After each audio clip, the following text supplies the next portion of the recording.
Hello, everyone. Welcome.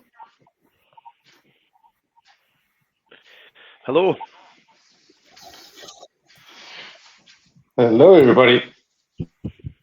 Thank you for having me. You're most welcome. Thanks for joining us. We're just going to wait a little bit for more persons to join in. And as you join the live, feel free to say hello in the chat. Let us know where you're from, which agency or company you're representing. And thank you for being here today with us. Sorry, I'm staring this way because I get a feeling I was about to get asked to leave the room that I'm in. I think we're okay. I think we've made it scot-free. Good afternoon. Hi, Richard. Thanks for joining us. Richard Kennedy.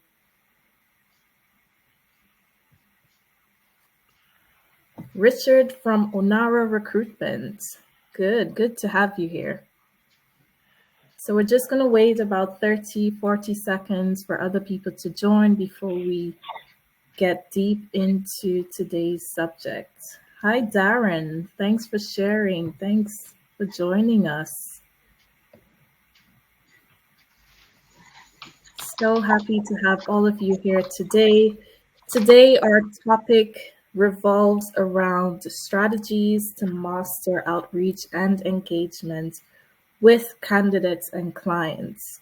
And we are certain that in today's competitive market, this is a subject that everyone wants to master. Everyone wants to learn how to reach out correctly to their audiences, how to win over their clients and candidates. So that is why we're here today, and that's what we'll be discussing. So just to quickly introduce our panel. Well, first of all, I'm Janelle. I am the Global Partnerships Marketing Manager at Ringover. And for those of you who are not very familiar with us, we are an AI-driven conversation and engagement platform that has been specifically designed for staffing, recruitment, and revenue-driven teams. So if this is the business that you're in the right place, because we will be talking all things, how to enhance your engagement strategies and transform your business development outcomes. So joining me today are two young men who are experts in their fields. So believe me when I say you can take their advice as golden. And first up is Nick Beecroft. He's the head of new business at the Access Group. And you will hear more about what they do later on in this webinar. And secondly, we have Ross. And Ross is our country manager for the UK and Ireland markets at Ringover. And Ross will obviously share more about his insights and his experience as it relates to engagement in staffing. Okay. Hi, Samia. Thanks for joining us today. So good. So let's get into today's topic. And just a quick reminder, if you have any questions, feel free to share those in the chat. There's a chat where some of you are currently interacting with us. So in your right-hand corner, you will see that button. Just click on that, drop in your questions, and we'll be happy to address those at the end of the webinar. So I have a list of questions that I'm going to ask our panel, and they will share their insights. So the first question, and I'm going to ask this to both of you, starting with Nick. What are some of the emerging needs and preferences of staffing clients and candidates that you've seen in 2024? This year, the first quarter of this year, the last quarter of last year, obviously, everyone's focus flipped, right? Everyone is looking very much at the same thing now, and it's about new business. It's about winning new jobs. It's about finding new clients and winning new jobs. That is the emerging need. And people are also in the process of, a lot of people are feeling it tough. A lot of people feeling it hard. Some people are letting staff go. Others are not scaling new scaling with new hires at the rate they maybe were through the years prior. And what people are really, really, the emerging need in the market, in my opinion, is how do we drive a generation of recruiters that are not necessarily face-to-face. If you come into this industry in the last 4 years, face-to-face wasn't your forte. If you're a junior recruiter, a startup recruiter, someone brand new into the industry, face-to-face was not the way that you've learnt to recruit. And there is an emerging need to drive people face-to-face to build relationship, because the emerging need, to keep saying emerging need, is that we need to drive relationship will be the biggest differentiator in recruiters for the next sort of 3 to 5 years as other tools come in and take precedence. So it's about winning new clients, but actually more importantly, I think it's about winning the project, not winning the client, because you don't want to, not necessarily you don't want to win all the client because you can't fulfill all of their needs. It's actually about identifying, using those relationships and identifying the project that you're best suited to fill, taking them and delivering those hires to them. Yeah, good one. Ross, what are your thoughts? Yeah, I mean, I think Nick capped it up pretty well there. Everyone's on the hunt, new business, new clients, more revenue. I think the industry is still coming right from the driven COVID a few years ago. The industry peaked, troughed, it switched from candidate back to employer, and I think that stabilization is coming. So I think businesses are really looking and saying that this is the time to put ourselves out there, grow our book of business, engage with new clients, and ultimately place new candidates. I think it also ties into obviously more of what we've been going through, but that kind of speed and the channels that you're looking at in order to drive the outreach that you're going to drive to get those results. Good, I like that. So this takes us to our second question, which relates to the channels that are being used or that you've seen. Can you tell us, Nick, are there any unique or unconventional channels that you found to be particularly helpful in engaging clients and candidates? Yes, I'm going to leave the most obvious to the end, right? But there are a couple that are absolutely, one that I think people are sleeping on a little bit right now, and they've probably got 18 months, 24 months to jump on it and really capitalize before it might maybe become a bit more saturated. And that's physical mail. It's lumpy mail as it is being rebranded right now, and that's the including in the multi-touch outreach approach. It is including that physical mail, and there are different ways people are doing it, and some are doing it more effectively than others. Some are getting very quirky. I wish I couldn't possibly bring it on the plane down south this week, but someone sent me a mannequin arm with a handwritten note that said, "I'm just looking for a hand in the door." And they sent this enormous package to my door. Obviously, I gave them the time of day, right? Because no one has ever done that before to me as a customer. And that was really, really interesting, really quirky. And then the other way that people are doing it is by using their CRM with custom fields to capture data and their interests, their sports teams, the things that their customers are really, really passionate about, whatever that might be. And then they're taking note of those things in searchable fields in their CRM. We've got a lot of Vincere customers now that are using that, and what they're doing is they're then using that at a certain point of outreach to continue to build that relationship, like I was referencing before. Good examples being mentioned that it's their birthday soon and they are moving into leadership roles, or they're progressing other people through leadership, and Sir Alex Ferguson's book on leadership getting sent through for all their new leaders in the business, things like that. Really, really quite interesting. And then the other two that are working well, and it's always a split camp when you say this, so we're either going to lose viewers or they're going to cheer, but using WhatsApp is voice notes and the new feature, which is the little mail option where you can hold it and it turns it into almost like a little circle on the screen in the chat where you can record a quick message and it sends across and automatically plays when they open it. Is getting split camp, but it's still getting really high engagement. And then just picking up the phone is just still, in my opinion, the best way to engage people and channel the channel that's going to engage people most. Good, I love that, and I love the example that you shared with the physical mail and what you received.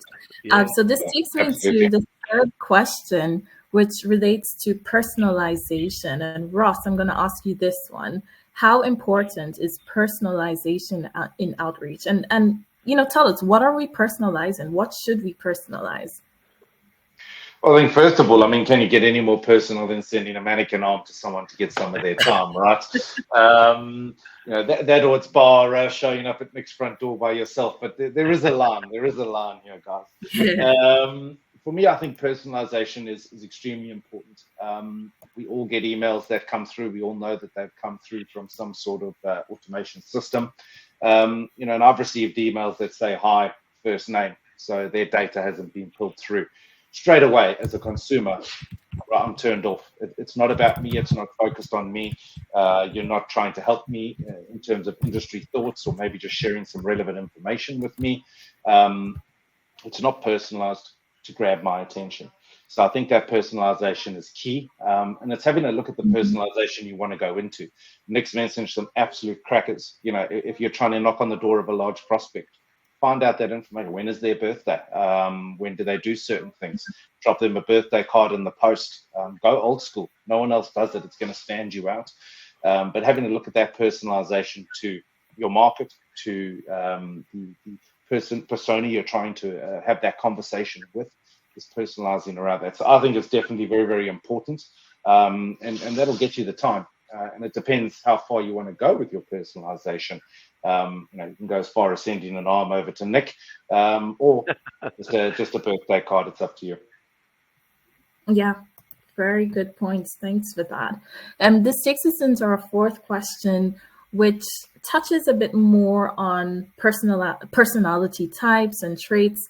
So what is how does the understanding of candidate trends like Gen Z or any other specific vertical challenge factor into this? Nick, this one is for you. All over the top of it anyway. So, look, this is something that people are really, really focused on right now. As an organisation, we've made a lot of strategic acquisition and strategic partnerships over the last number of years. And that's obviously going to continue as we understand what the market wants and what the market needs, to go to that earlier point. And diversity and inclusion and meeting your candidates where they are and the way that they need to be met is something that we're really passionate about. We made an acquisition last year called Diversely. That now becomes Access Inclusive Recruitment and built in through our Volcanic product. And that's live for all customers, and it's now feeding through our Vincere product.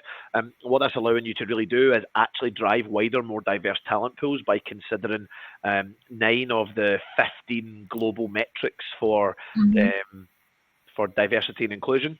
What it's also allowing you to do is actually showcase the work that you are doing as an organization to prioritize.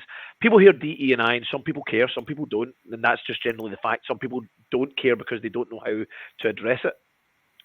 Whereas what actually things like the Diversely tool or the Access Inclusive Recruitment tool does is allow drive wider, more diverse talent pools through the way that they appear on search, the language that they use, attracting and ensuring that you're not too vanilla in your approach, but also that you're attracting and considering the socioeconomic impact of someone in the background, or ex-military status, or their gender, or their sexuality, or any of these other things that factor in.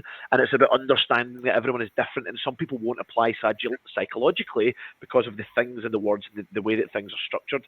So meeting people with technology that assists in those efforts is key for the future to help drive that. But also things like where are the younger generations? They're on TikTok, they're on Instagram, they're less so on Facebook, they're on X. They are not all going out and drinking every night like every other salesperson or every other recruiter used to be. They are they prioritize their time. They are looking for events that are close to their home. They are not always in the office. These people are very different in how they operate. And that's not to say that's wrong. It's just to say that things have changed. And we need to meet people where they are with the sort of events that they want to attend and the sort of content that they want to engage with. And it's about thinking different, I think, as to how we challenge those. Yeah, very good. Ross, would you like to maybe just add on to that? Yeah, I mean, again, Nick's nailed it. But I'm not going to lie here, guys. I had to go Google what Gen Z is. That's how old I am.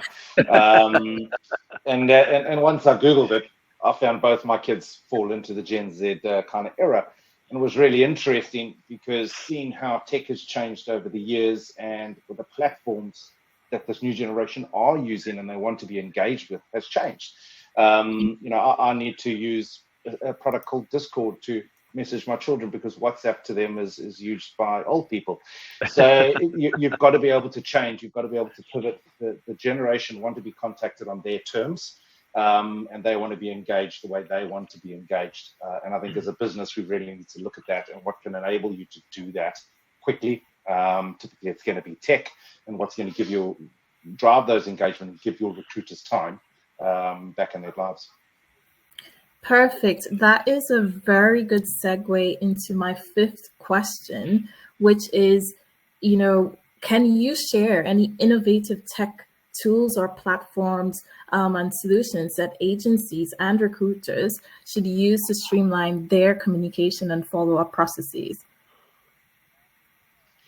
Yeah, happy to jump in and start this one off, Nick. I think it is kind of a great crossover. Looking at your tech stack, is always going to be something that's got to be reviewed, right? If I look at the companies that I've dealt with over the last few years, and maybe you've seen this as well, Nick, COVID came along, remote working kicked in, tech purchases went crazy, businesses invested in this huge tech stack. Now we're back to normal, and businesses are going, well, hang on a second, what tech have I got here? What does it actually do? What's the benefit for the business, for the teams, for the candidates, for my clients? So reviewing that tech stack is number one. And then it's what you've got in that tech stack or your tool bag, right? What's going to drive those communications for you? The conversations and data that I look at is recruiters want it to be easy. We're in sales. They want to be talking with candidates, engaging with candidates. That's what they love and do best. So how do we enable that? So if you look at the Ringover solution, having all of those arms of your communication in one place, your telephony, your WhatsApp, your text messaging, your Facebook, etc., drives that communication with your recruiters. However, it keeps it simple for them in one place. And then obviously the trick is, what is your source of truth? What is management looking at? What are they reporting on? Typically going to be your ATS, in this case, Vincere, and for us to push that data back into this ATS. So you're looking at one source of truth, all your communications in one place, and just kind of putting a nice big bow on it, really. Yeah, I totally agree. There are a few tools that I would call out that I really, really like in the market as well. Things that can support and assist in the process, because to your point, absolutely, there is a consideration in everything that you buy, right? Because people are fatiguing with 12, 13, 14 different suppliers, which is where our customer is at. We're an industry that's heavily leveraged in cost per user, but also in tech platform and supplier. People are getting fatigued with that. What they really want is one supplier and a couple of key partners. That's really where they're at now. They want to strip it all back and do more with less. And the question that everyone needs to ask is, where is the efficiency in the tool that they're implementing? But more so than that, because I think not too many people stop at that. They need to look at, well, what is the effectiveness of the tool? Because if we buy time for people, that's amazing, but are we effective with the time we get back? Because that's pointless. If we don't use that time more effectively, then there will be no point actually using the first tool in the first place, because we're not actually gaining anything. We just feel like we are, and then we're just twiddling our thumbs looking at TikTok or doing something else, right? Whereas if we're driving people and using tools that are efficient and effective, are integrated deeply and all operating on one platform, that's where the magic happens. When you can get your management reporting through, for example, in this instance, you can have Ringover, everything that's happened from an engagement perspective, mastering that outreach and driving that data back into the central point, and what should be your central point, which is Vincere and our SSBI tool. Excuse me.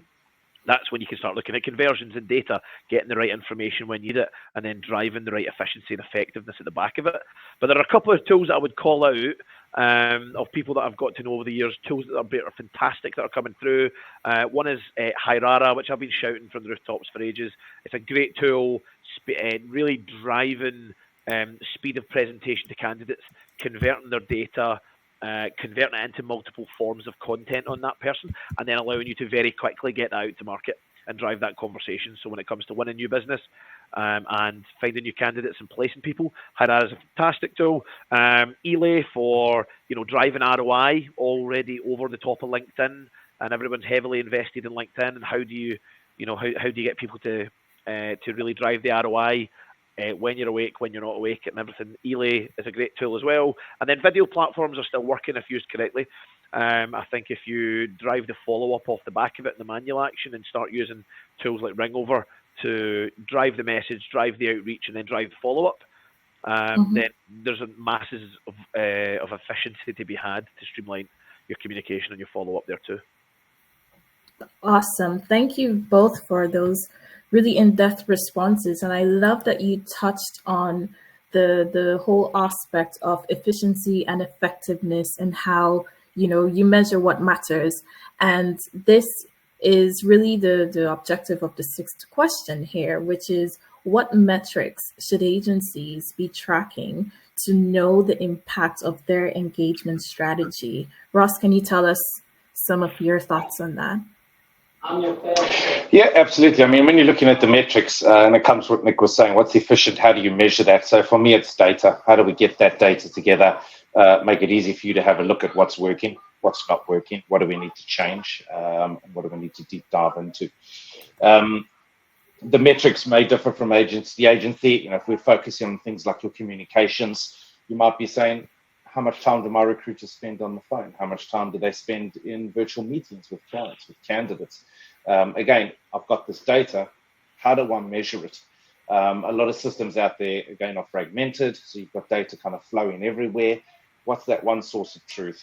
What are you using to get this data and these metrics out of in order to enhance your candidate experience, your client experience, and ultimately, at the end of the day, win more business, right? And I'd be having to look at that data flow as well, which links back to what Nick was saying around that efficiency. How do we give your recruiters back some time, remove those manual processes that none of us in sales love, and get them talking to more people? That's what's going to place more candidates for you and win business, not someone updating some tech channel or tech system that you have in place. Yeah. Nick, do you have some examples of metrics that matter to your team or with the companies that you work with? Yeah, so understand without this was something that took me a long time to get on board with, because I was always an individual contributor years ago who just wanted to focus in on selling. And when my manager said, let's make improvement in the marginal gain by understanding the data and looking at the conversion and then putting a plan in place, I was like, yeah, cool, man, whatever, I'm doing okay, leave me alone, right? Whereas then when you start moving into management and leaderships and you understand the data that's available to you and you start understanding the story that it can tell, then you almost have the opportunity to become the economist of the recruitment industry, where you can look at the historics and you can start understanding the data and tell a picture for the future. So every marginal gain and every metric, I know it's a bit of a vague answer, but every marginal gain you can make across every normal standard SaaS or sales metric, even to the nth degree, is something that eventually becomes a huge, huge net gain on your bottom line and your revenue. So whatever the metric is you're trying to manage, it kind of doesn't matter as long as you understand how to track it and then how to use that data to your advantage. It's almost irrelevant what you're trying to track. Are you trying to track sentiment on calls? Are you trying to track competitor mentions? Are you trying to track talk time, which is less important now? Are you trying to track, calls made, face-to-face meetings booked, revenue, average ARR? Like it doesn't really matter what the metric you're trying to track is. You just need to know that you've got the tool in place to actually drive accurate data from one place and then flow that data out, as Ross was saying. Yeah, and I think it's just knowing that you all have this data, right? We all know how the word is escaping, how valuable data is, right? We see it with the Facebooks, with the Metas of the world, et cetera, et cetera. Data is so valuable. Use it. If you've got the right tech in place, getting that data is going to be easy, which means making those future decisions are going to be easier for you and your teams. Awesome. Thank you. So before we move on to the seventh question, I'm just going to now publish a poll that everyone should see on their screens. And we'd really like to get your responses to that question. And the question is, what is your biggest challenge when it comes to outreach and engagement with clients and candidates? Because we're discussing this topic, but we really want to know from you who are in the audience, what is your challenge?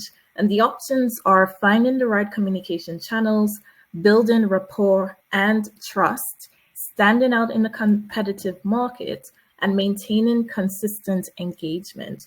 So feel free to answer the poll question and let us know what your challenge is today. And we will definitely look at that at the end. All right. So moving along swiftly but surely. And the seventh question is, can you discuss the benefits of integrating your engagement tech with your ATS or CRM? I like this one. Who wants to go for it? I can. Yeah, I was having to think about this one earlier. And look, there's been a common theme amongst all of what we've discussed today. That wasn't planned, by the way. That was just genuinely the way the things have landed. But for me, the benefits of integrating your engagement tech in your ATS or CRM is manyfold. But having deep and seamless flows of data from your front, middle, and back office, allowing you to genuinely improve every element of your operation as a recruitment business. It does offer an operating system, and when you have that deep integration from front, middle, and back, and you can flow from your earliest engagement through right to the point when you're actually collecting money at the back end and automating an awful lot of that process, the efficiency gain and driving, for example, many thousands of pays in a temp market, for example, which can be managed now from one employee instead of a team of 5, for example, doesn't necessarily mean you need to get rid of people. What it does mean is you can really drive scale. And that's the same across every part of that. Once you have a tool which really supports the engagement and outreach piece, you can scale, and you can scale faster and with more control, because all of that data flows and you can make the right decisions. You can A/B test the things that you're doing. Yeah. You know. Good. Ross. No, absolutely. And I think it kind of ties in how the flow has gone in terms of getting that data out of your, for example, communications platform into the ATS, right? You've got to have a source of truth. Your ATS is going to be your Bible. It's got all your candidates in. It's got your engagement with those candidates there. So you want that data process to be seamless. You don't want your team on mobile phones scribbling up notes, trying to remember what they said, then taking that 5-10 minutes, putting it into the ATS. Right, let's get them on another call. Let's get them engaging. So that data flows is crucial. Indeed, data flow is crucial. I like that. We have another question that is a bit different, but equally important to ask, and that is, where should an agency start in order to build and maintain an influential brand online? Nick, I feel like this one really falls within your part because you've been doing a lot in terms of personal branding. So tell us your thoughts on this.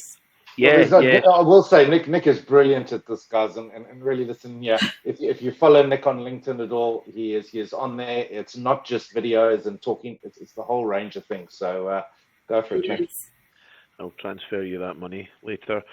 No, look, absolutely. So I was given some great advice. By my old CEO years ago, about 7-8 years ago. And it was very early on when my first opportunity came into SaaS, and that advice was basically test the water with your content in the early days and find out how you land with your prospects and your network, right?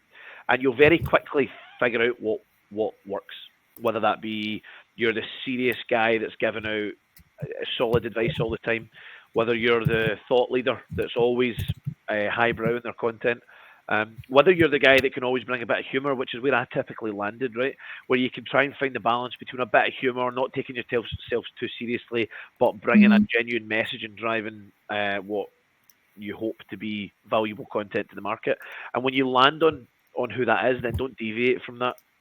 Vary up the content and the content style, but don't deviate from that. So I've always kind of learned that early. That was really good advice from my old CEO, and I took that with me. And I've always said that and shared that with others that I've worked with or mentored or helped in their early days of trying to build a personal brand or build a brand in any capacity.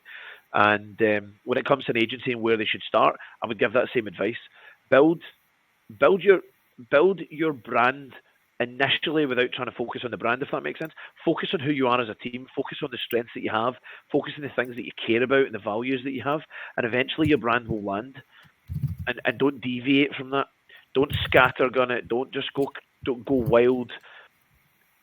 Stick to the theme and drive content around it. And the other thing I would say is everything's content. I know that sounds a bit kind of vague, but literally everything's content. And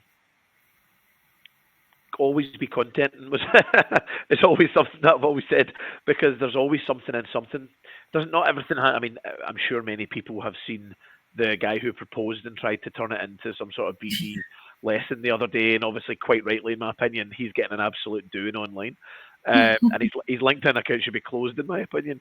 But not everything has to be turned into a business lesson. But everything, you can take a message away from everything. You can learn a lesson in everything, and you can turn a lot of that into content.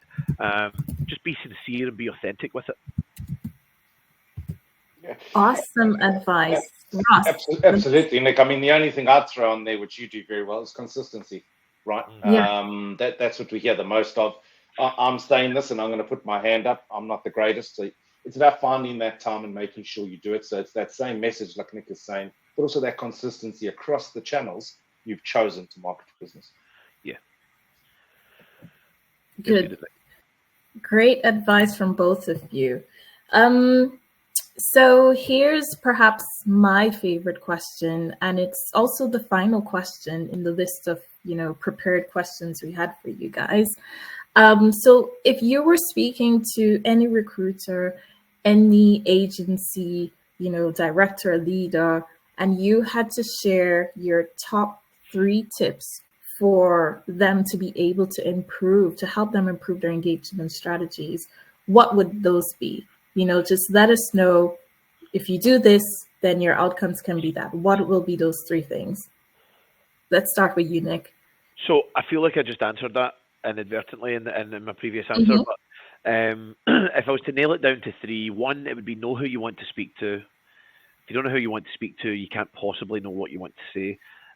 2 is know who you are in that branding journey that you're on. Like if you want to be viewed as that rich guy with Ferraris and that sort of thing, then by all means crack on and do it if you think you can build a brand around it. But just know that you can actually be consistent with it would be the third thing that Ross is. I've just stolen from Ross, but is genuinely advice I would give, I think, if someone was to ask me. But yeah, I think knowing who you want to speak to, understanding what they want to hear, and then just generally sticking with it and realizing that the content that you generate today isn't always for today. It's very easy to post for 2, 3, 4, 5 weeks and go, well, no one's watching it, no one's engaging with it, no one likes it. And you go, actually, do you know what? That's not true. Back when I worked at Odro, the biggest deal I ever closed at that time came from a guy who just sat and watched my content but never engaged in it, and then randomly emailed me saying, I've been watching your content for the last 3 years. I'd like to have a chat with you. And off the back of that guy's now become a friend, and we've built that relationship further, and that's opened doors into other prospects, because everything that you do today might not be for today. What you're doing is you're building a library of engagement, essentially. Good. Ross, before you answer the question, I wanted to share the results from the poll question that we threw out earlier. And just a reminder, the question was, what is your biggest challenge when it comes to outreach and engagement with clients and candidates? And the responses were 53% of the participants said standing out in a competitive market is currently their challenge. 24% said finding the right communication channels is also a challenge. And another 24% said building rapport and trust is a challenge. So Ross, maybe this can guide you in how you answer this. Yeah, I think the last one you mentioned there, the rapport and trust, was exactly what I was gonna talk about. And it goes back to that outreach, that personalization, the data you're using, etc. But you've got to be credible, right? When you're starting things off, look at the industry, leverage relationships and that network within it. But credibility is obviously going to be key. If you're going to sell people this dream and it's never going to materialize, it will affect your credibility. It won't then matter who you're rubbing shoulders with, the marketing you're doing it 50 times a day. That credibility is also going to be key. So I would say, don't overpromise, rather over-deliver. Create those strong relationships and start creating your own brand and noise within the market. Good. Excellent advice. Thank you. So everyone, this was the end of our questions that we had prepared for our panel, and I really trust that you were able to learn a thing or two from all of these responses. I personally did take away a few points, especially when it relates to, the effectiveness of the channels, the tools that you're choosing. You should focus on that. And of course, really understanding your niche, understanding your positioning and sticking to that. And, that's where you will thrive. So if you want to learn more about Ringover and Vincere, if you look at the screen, you will see Ross's his contact information there. You can shoot him over an email. I did share his LinkedIn profile link in the chat, so feel free to connect with him via LinkedIn. And similarly for Nick, if you wanted to continue the conversation, if you want to learn how you can, build a best in class tech stack using the Access Group's suite of products, feel free to reach out to Nick at any time, and he will be happy to engage you on those subjects. So I believe we do have a couple questions in the chat, and I'm going to now ask those to Ross and Nick. The first one is coming from Darren Emery, and his question is, to what extent can AI and automation be used within the ATS to streamline tasks, reduce bias, and improve the candidate experience? That's an excellent question. Nick, I'll share that. I think that's yours to answer. Yeah, of course. Cool. Okay. So, to what extent can AI and automation be used within the ATS to streamline tasks? So there's a multi parts to that, right? There's lots of ways you can do that. So there are ways through. I mean, the Ringover product, for example, can offer from the outreach piece, right? And you can drive that from inside Vincere. But when you start to consider AI, I think people conflate AI and automation can be AI, and people don't really know what they want from AI. They just know that they need to be talking about it. Yeah. So AI has no ceiling, which is why it's always a hard one to answer. But essentially, what you can do is you can automate any part of your organization that you can imagine to that extent, right?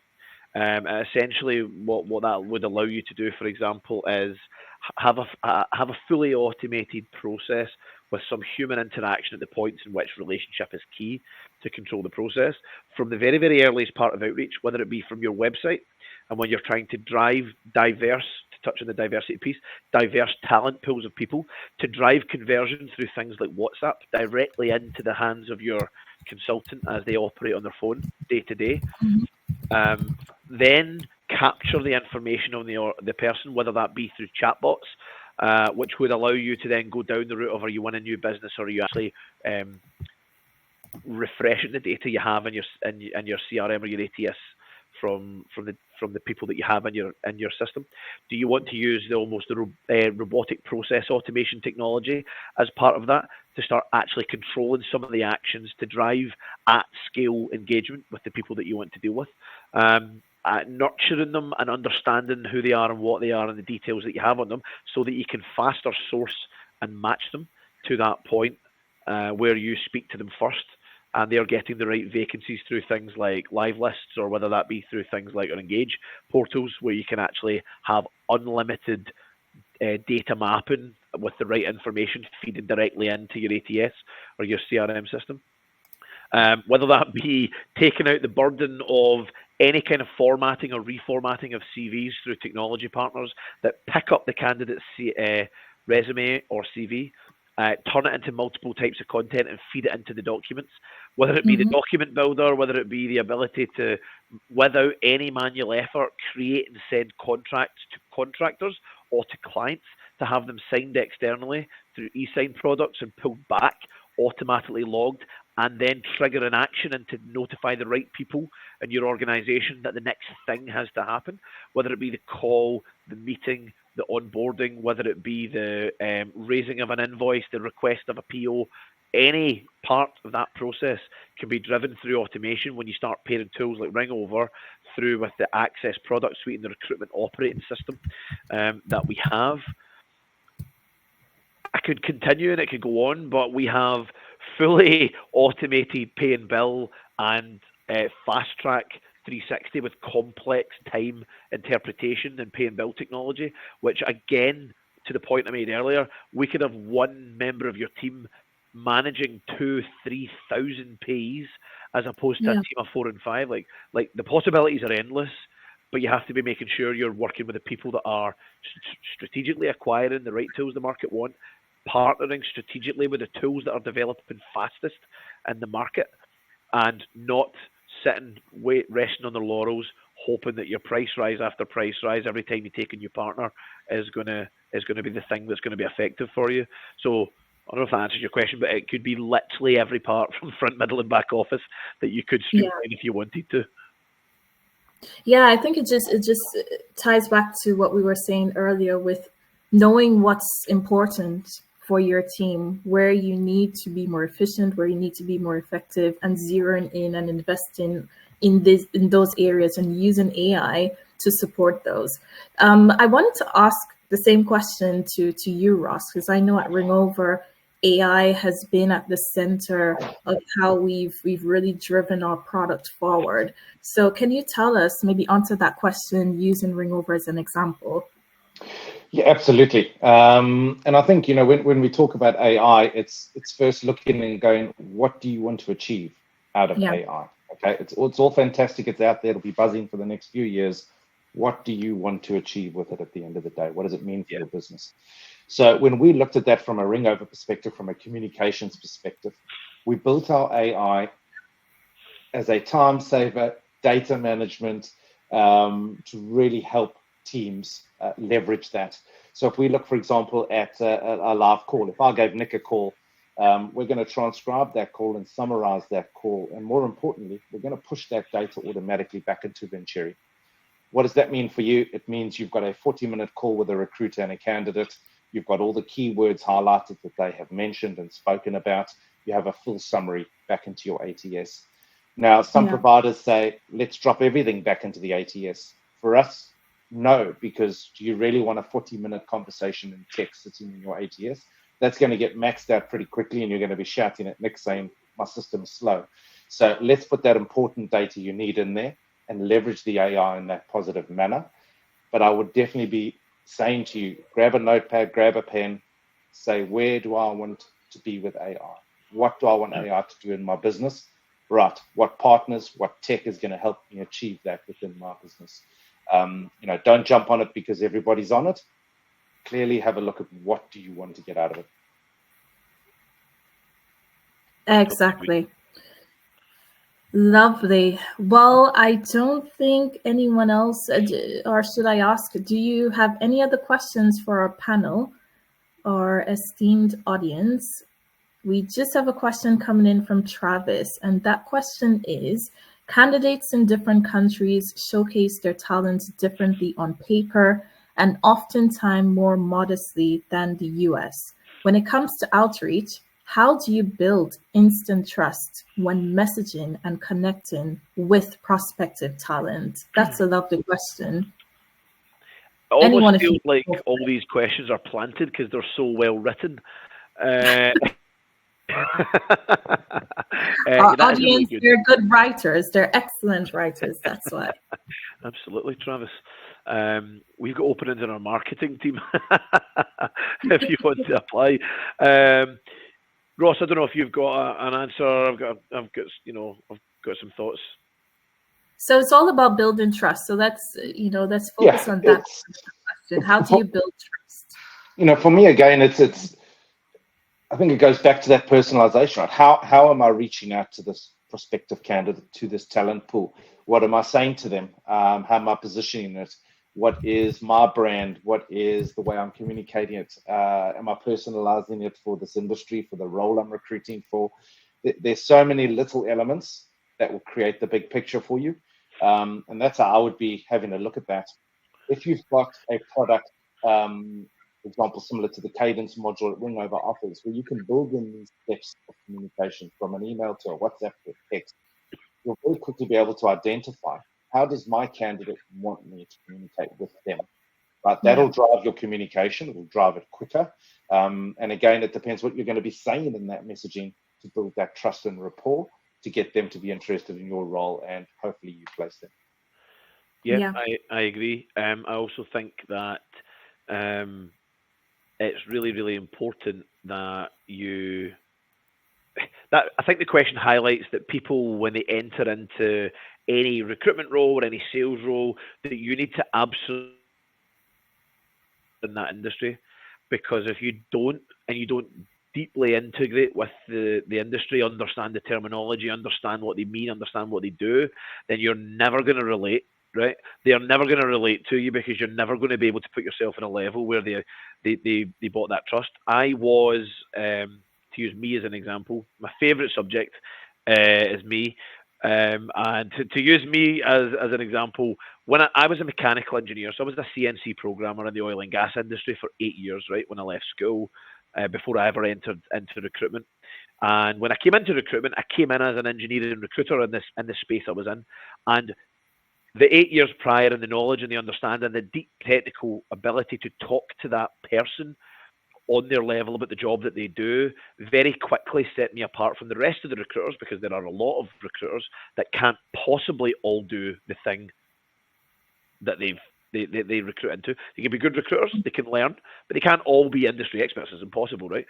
Otherwise, every industry in engineering would be struggling for staff. But yeah, understanding and actually having a deep immersed knowledge of your marketplace is the thing that's going to absolutely set you apart when it comes to building credibility. Excellent. I love that answer from both of you. Thank you so much. I hope that answers your question, Travis. Well, yes, he's sending us applaud emojis, so I think that's a yes. Well, thank you so much, everyone, for joining in today's sessions. We do hope it was an insightful one for you. We do hope that you've learned a bit more on how you can enhance your engagement strategy just a little bit more to help transform your business development outcomes. If you want to continue this conversation, our team at Ringover and Vincere and the Access Group in general are available and really waiting with open arms to speak to you and your agency and to help you find the right solutions to any of these challenges that you've mentioned earlier that you're facing. So please feel free to reach out to us. We've shared LinkedIn links for Ross and Nick. You can reach out to them directly and feel free to let us know how we can be of any assistance to you. And feel free to look out on our Ringover LinkedIn company page. We'll be sharing more updates on future webinars in our Adapting to Win webinar series, where we empower recruiting and staffing teams to transform their client outcomes and win new business. So stay tuned for another session in our series, and looking forward to interacting with you once more again. Thank you, everyone. Have a wonderful evening. Brilliant. Thank you. Thanks, everybody. Yes.